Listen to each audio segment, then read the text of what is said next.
ದಯಮಾಡಿ ಬಿಜೆಪಿಗೆ ಯಾವ ಕಾರಣಕ್ಕೂ ಓಟ್ ಹಾಕಬೇಡಿ. ಸಮರ್ಥ ಅವರನ್ನ ಕಳಿಸ್ತಕ್ಕಂಥ ಕೆಲಸವನ್ನ ಮಾಡಬೇಕು. ಮಾಡ್ತೀರಿ ಅಲ್ವಾ?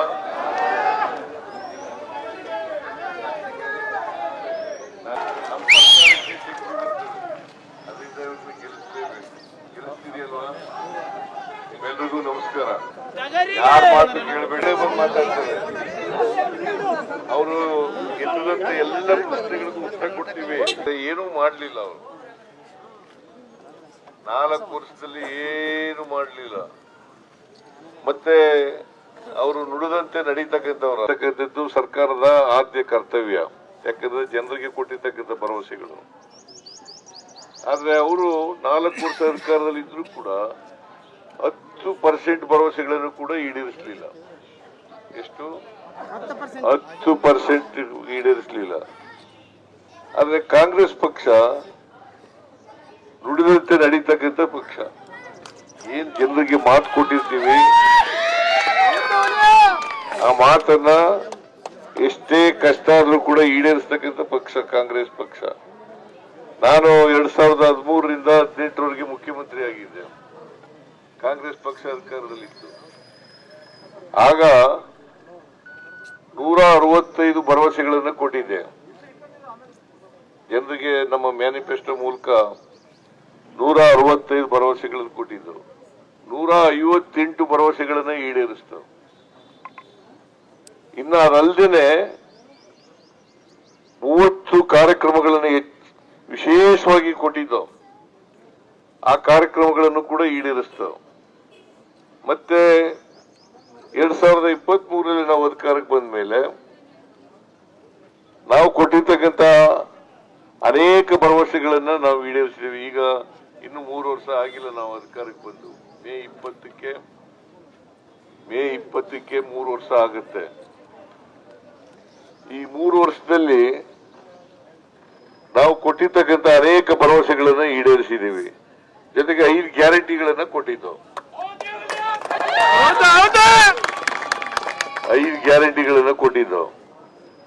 5 ಗ್ಯಾರಂಟಿಗಳನ್ನು ಕೂಡ ಜಾರಿ ಮಾಡಿದ್ದೀವಿ. ಶಕ್ತಿ ಯೋಜನೆ ಕರ್ನಾಟಕದಲ್ಲಿ ಜನಸಂಖ್ಯೆ 7 ಕೋಟಿ ಜನ ಇದ್ದಾರೆ. ಅದರಲ್ಲಿ 3.5 ಕೋಟಿ ಮಹಿಳೆಯರಿದ್ದಾರೆ.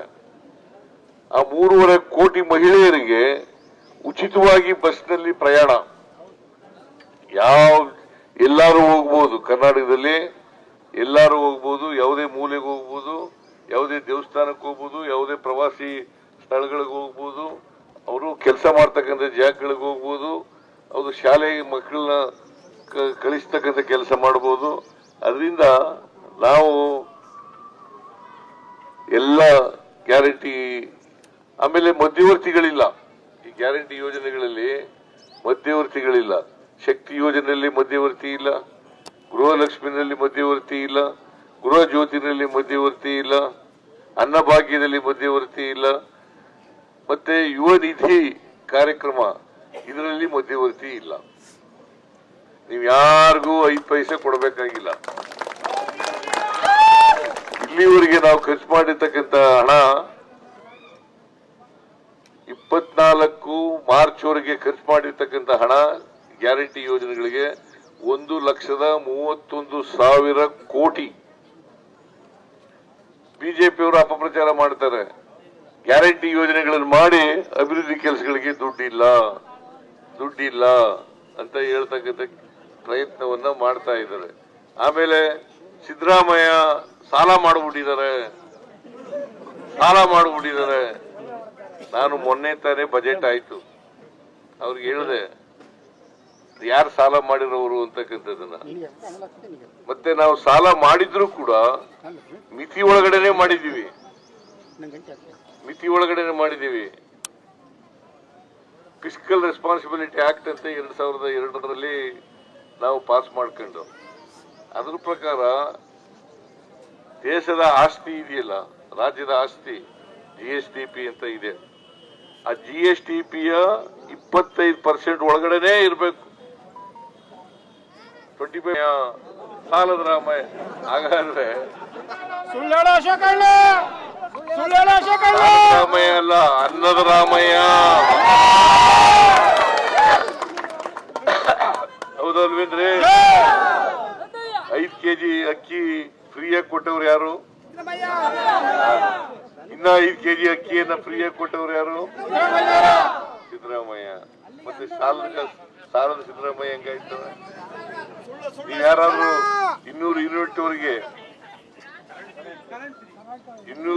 ವರೆಗೆ ಫ್ರೀಯಾಗಿ ಕರೆಂಟ್ ಕೊಡ್ತೀವಿ.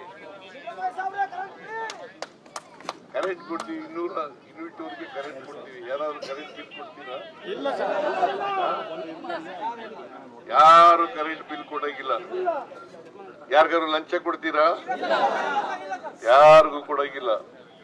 ಗೃಹ ಜ್ಯೋತಿ 1,26,00,000 ಜನರಿಗೆ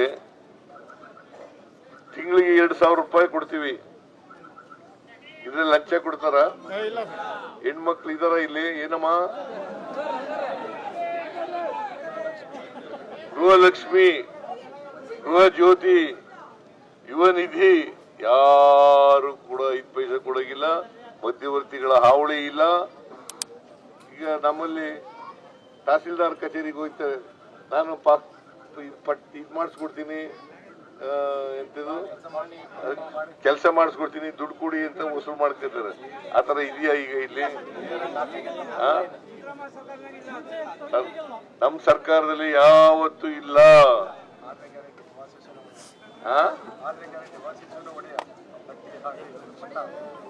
ಆಮೇಲೆ ಇವ್ರಿಗೆಲ್ಲ ತಾಂಡಗಳಿಗೆಲ್ಲ ಅವುಗಳನ್ನ ಗ್ರಾಮಗಳನ್ನಾಗಿ ಮಾಡ್ತಾ ಇದೀವಿ. ವಾಸಿಸುವನೇ ಮನೆ ಒಡೆಯ.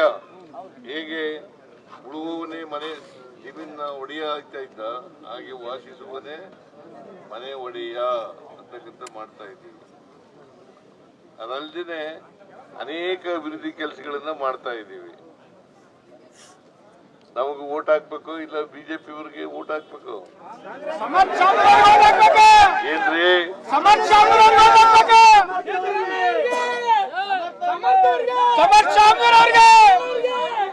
ಸಮರ್ಥವಂತಪ್ಪ, ವಿದ್ಯಾವಂತ ಯುವಕ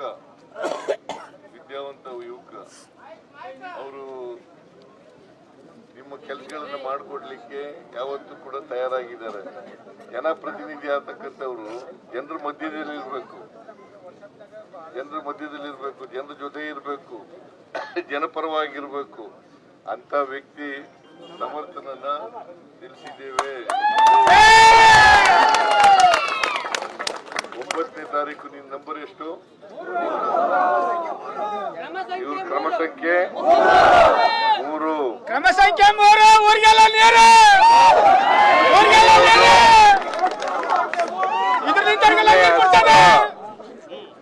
ಹಸ್ತದ ಗುರುತಿಗೆ ಓಟ್ ಹಾಕೋದ್ರ ಮೂಲಕ ನಿಮ್ಮ ಸೇವೆಗೆ ಅವಕಾಶ ಮಾಡಿಕೊಡ್ಬೇಕು ಅಂತೇಳಿ ನಿಮ್ಮಲ್ಲಿ